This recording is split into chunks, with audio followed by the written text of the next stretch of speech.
Heyo.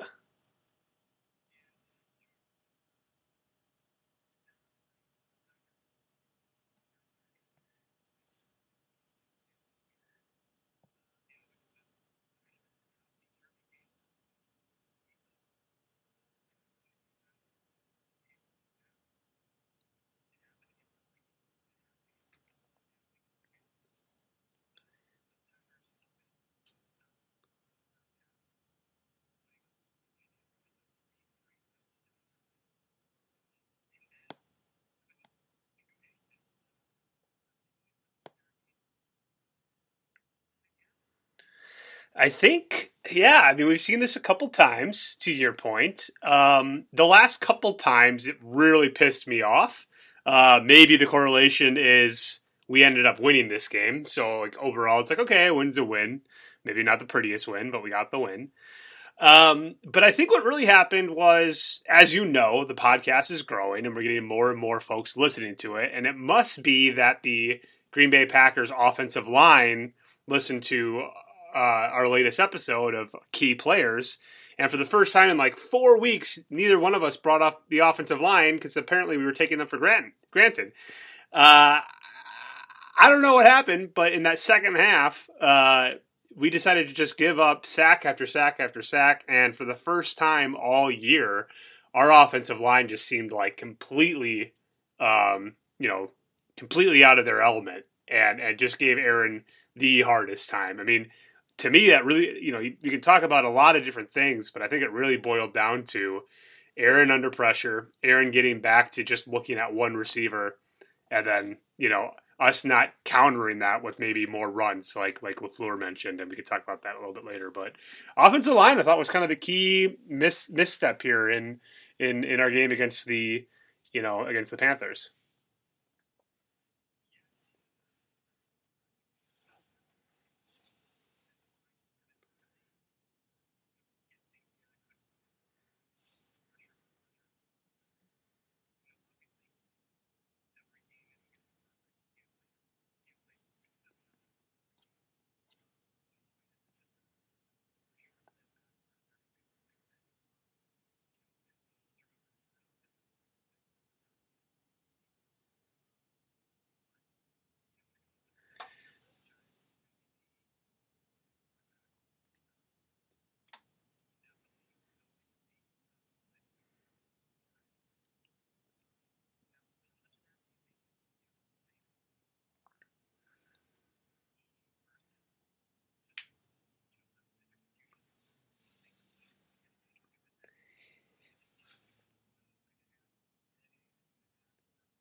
Uh, Both, I guess, right? I think there are teams where we can get away with getting away from our plan, going a little bit too heavy on the passing, right? Getting away from the run.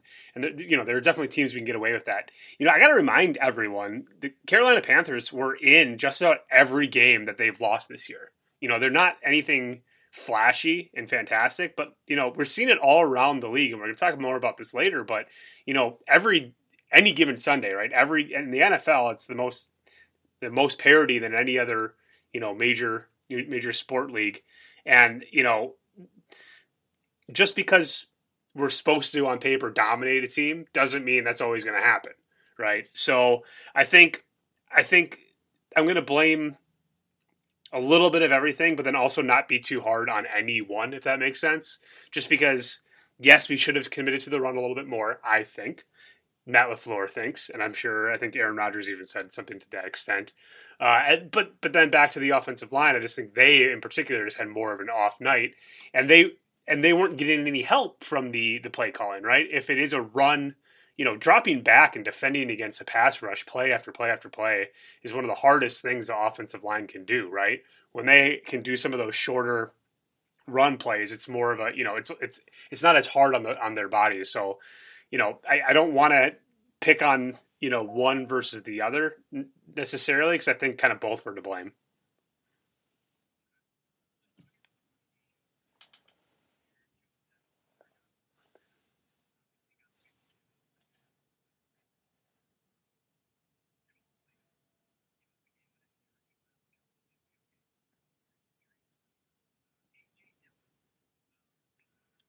Woo!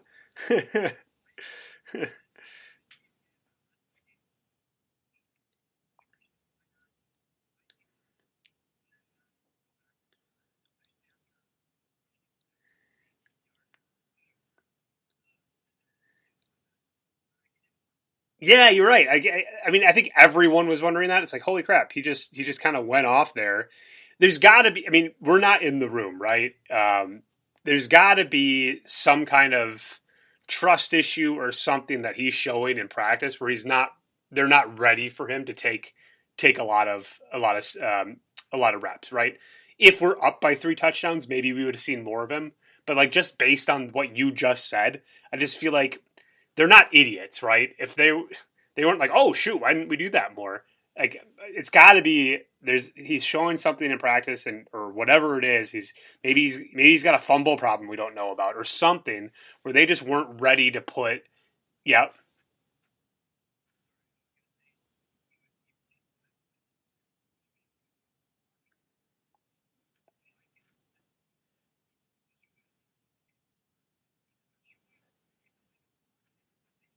there you go.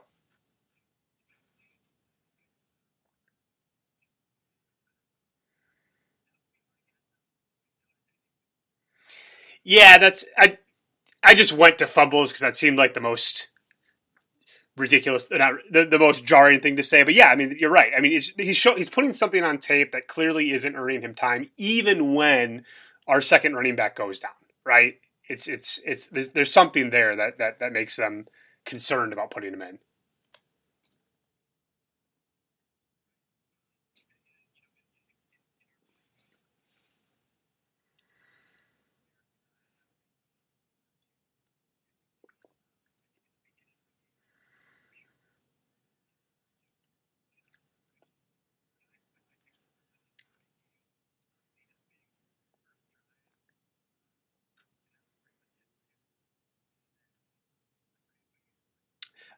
I had Kevin King who had the big the big return. I don't think he didn't force the fumble. I think Barnes did, but he had the big return. So it was just kind of funny to see both of our guys in action. But yeah, you were going to say I had Jamal Williams. Yep. Yep. Idiot.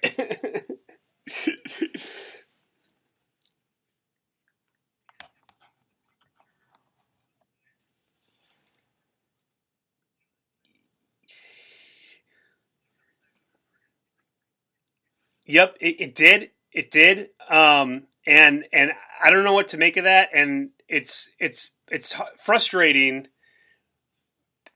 on an individual level, right? Like thinking about what Kevin King's going to look like in our and in our defense next year is something to talk about at a later date. But he's getting huge help from both Savage and Amos, right? I mean, obviously Jair's doing his thing over there, but I mean, there were several breakups by those two guys, and of course Jair that I think really masked the fact that overall Kevin had a tougher game. But I mean I think player of the game secondary wise went to both those guys, Amos and Savage for kind of probably cleaning up some of the stuff that Kevin kind of gave up. And not just in big plays because of like not properly defending, right? But like taking bad angles, missing tackles.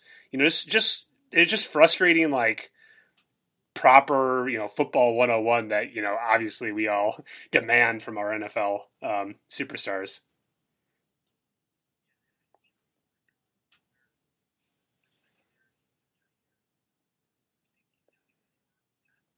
Yes,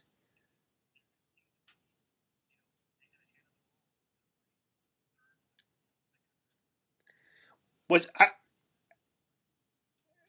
was I get I might be getting my games confused because it's been 24 hours or whatever, 48 hours since we watched the game.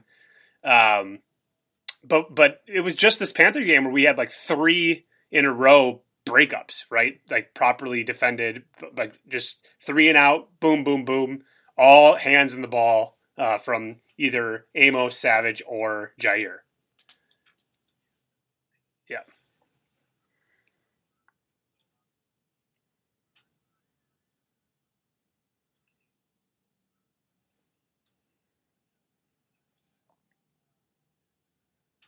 Well, then, so you really nailed the player of the games because then when you go to special teams, I picked um, oh, what's his name? Tavon Austin, and he didn't really appear much in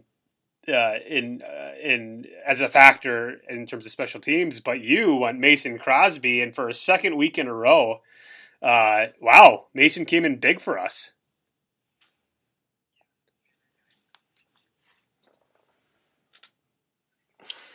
Yep.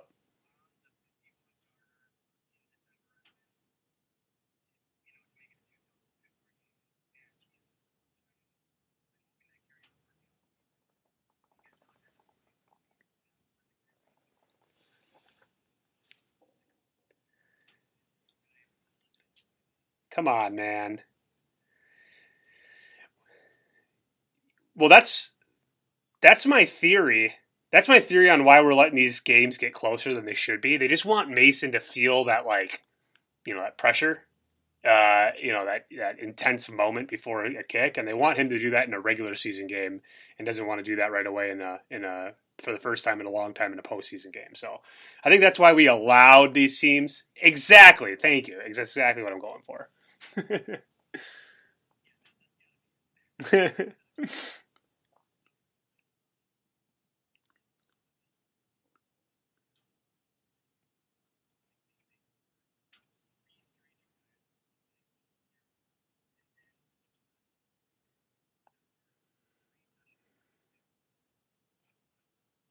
2, 3, 4, 5, 6. Uh,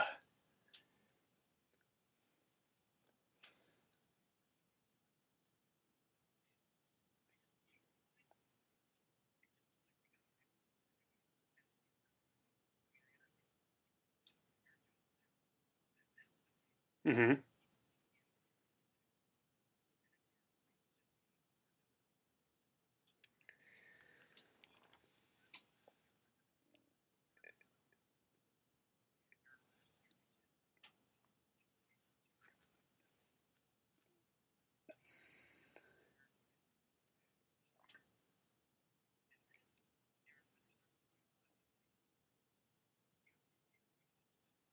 The screen passes things.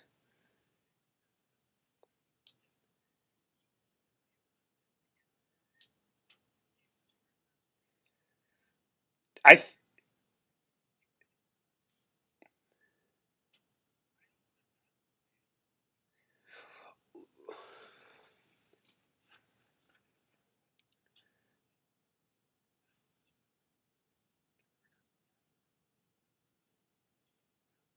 Well, you might be off base if we started the game that way, right? Like, I think Devontae is capable of making that first guy miss and getting, 6, 7 yards after catching the ball 2 yards behind the line of scrimmage.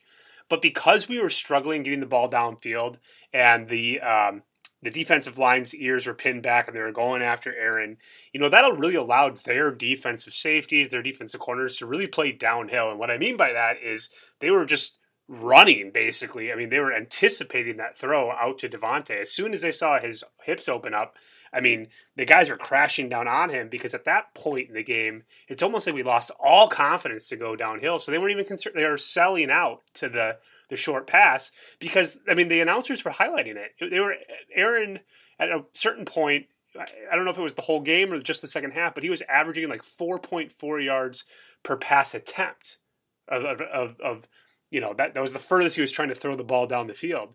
So these guys were just banking on that. They were getting to Aaron when he doesn't throw the ball right away, and so now he's starting to throw the ball right away. And for some reason, they're not going to the run, so we're just going to attack Devontae. So no, I don't think you're off base. I think that is a play we can run successfully. If that was schemed